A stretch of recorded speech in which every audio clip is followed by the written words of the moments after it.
Hi, boys and girls. Last Thursday, we worked on speech bubbles and putting them in our writing. So I did this one last Thursday, and you worked on putting some speech bubbles in there as well. And today, I'm going to show you something else that I saw in Mo Willems' Pigeon book. And then we're going to talk about what you could add to your story. So we're going to turn the camera around. We're going to look at the Pigeon book. I noticed that, like on this page, it's not just the pigeon that's talking. Well, that one's not really talking, but okay, let's see. Here we go. It's not just the pigeon that's talking, it's also the duck. So the duck has conversation with the pigeon, like right here. I have a question. So the duck is speaking as well. I've never had a hot dog before. What do they taste like? Okay, so not just the pigeon, but the duck in this story is also talking.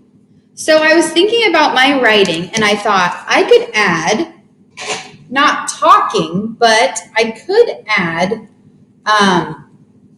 some sounds to mine because I have a dog. So I thought, what sound does a dog make? And I said, look at this mess. And the dog says, bow, wow, wow. Like he's sad. Bow, wow, wow. Okay, and then I put my speech bubble around it. And I make a little carrot where his mouth is. So I say, look at this mess. And he says, bow, wow, wow. Like he's sad. So I added that speech bubble. I'm going to look at my other pictures and see if there's any room for a speech bubble anywhere. So this one doesn't have any people in it.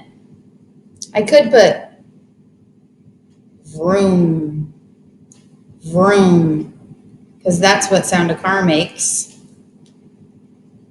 Okay, let's look at the back. And then I have shoes. So I don't think I'll add anything to that one. But what I want you to do today is I want you to look through your writing from last week. We're still working on the same book.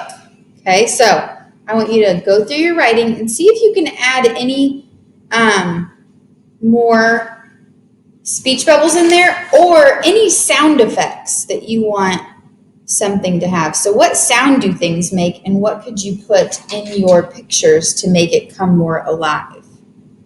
Okay? If you have more than one person in your story, you can write what each character said. It also helps to touch the person when you say what it says so that it makes the reader remember who's saying it. So if you touch the person and say, look at this mess, bow, wow, wow. Okay? So I want you to add that today. If you are already done with your speech bubbles and your sound effects and you have more time, you can add more detail to your writing down here, anywhere. You could add more to the end because this week we are going to finish our story. I think, let's see, how many more days do we have? 1, 2.